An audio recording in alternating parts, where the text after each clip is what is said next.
Assalamualaikum warahmatullahi wabarakatuh. Selamat datang di Cerpen Pensional. Channel ini akan berbagi tentang kisah-kisah kehidupan nyata yang inspiratif.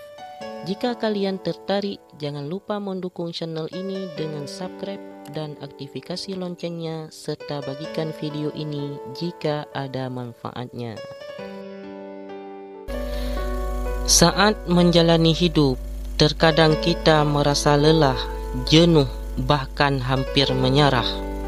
Apalagi bagi orang-orang yang selalu mengeluh jika menghadapi cobaan. Namun, ada banyak cara yang bisa dilakukan untuk mengembalikan semangat kita. Mendengarkan beberapa kisah inspiratif kehidupan nyata mungkin akan membuatmu menjadi sadar untuk selalu bersyukur, karena di luar sana masih banyak orang yang tidak seberuntung dirimu. Nah, pada pertemuan ini saya akan menceritakan kisah inspiratif kehidupan nyata dari Stephen Hawking. Stephen Hawking adalah seorang ilmuwan asal Inggris yang lahir pada tanggal 8 Januari 1942 dari pasangan Frank dan Isabel Hawking. Stephen Hawking adalah anak pertama dari 4 bersaudara yang tumbuh besar di kota London. Meskipun semasa hidup Stephen dikenal sebagai orang yang sangat cerdas, tetapi ketika masih kecil, beliau dikenal sebagai murid yang malas. Namun, hal itu berubah ketika beliau mengenal Dikran Tahta yang merupakan guru matematikanya. Hawking sangat mengagumi Mr. Tahta karena bisa membuat pelajaran matematika yang begitu membosankan menjadi menyenangkan. Dari gurunya itu pula, dia terinspirasi untuk menjadi seorang guru besar matematika di Universitas Cambridge. Diawali dengan kecintaan terhadap matematika, beliau menjadi belajar lebih rajin untuk mencapai cita-citanya. Dengan bantuan Mr. Tahta, beliau pun berhasil merakit komputer menggunakan bagian mekanik jam, papan kabel telepon yang sudah tidak terpakai lagi, dan masih banyak lagi komponen daur ulang yang lainnya. Melihat kecerdasan sang anak, orang tuanya pun menyarankan Stephen untuk berkuliah di Oxford.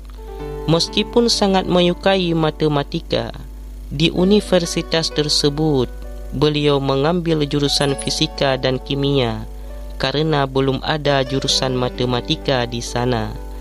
Stephen pun berhasil masuk di Universitas Oxford pada tahun 1959 ketika usianya masih 17 tahun. Setelah lulus dari Oxford, Stephen kemudian melanjutkan pendidikannya dengan mengambil jurusan kosmologi di Universitas Cambridge. Sayangnya, ketika berusia 21 tahun, Stephen didiagnosa menderita penyakit yang melemahkan otot dan merusak fungsi otak. Dokter juga mengatakan bahwa sisa umurnya mungkin tidak akan lama lagi. Setelah mendapatkan diagnosa itu, Stephen mengalami depresi dan merasa hidupnya tidak berguna lagi. Tapi dengan dukungan orang-orang di sekitarnya, Stephen berhasil mengatasi itu semua.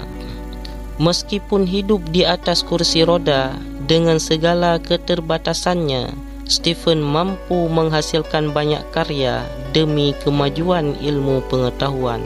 Salah satunya adalah teori Big Bang. Dari kisah inspiratif kehidupan nyata tokoh dunia ini, kamu bisa belajar untuk mempercayai kekuatan mental dan pikiranmu sendiri. Stephen Hawking tidak menjadikan penyakitnya sebagai sebuah halangan untuk tidak melakukan apa yang diinginkannya.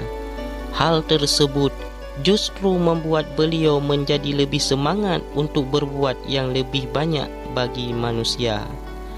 Kalau beliau yang memiliki keterbatasan saja bisa melakukan hal yang besar, kamu tentu juga bisa melakukan hal yang sama. Tidak harus sampai melakukan hal besar untuk semua umat manusia. Melakukan hal perbuatan baik sekitarmu saja sudah cukup bagus.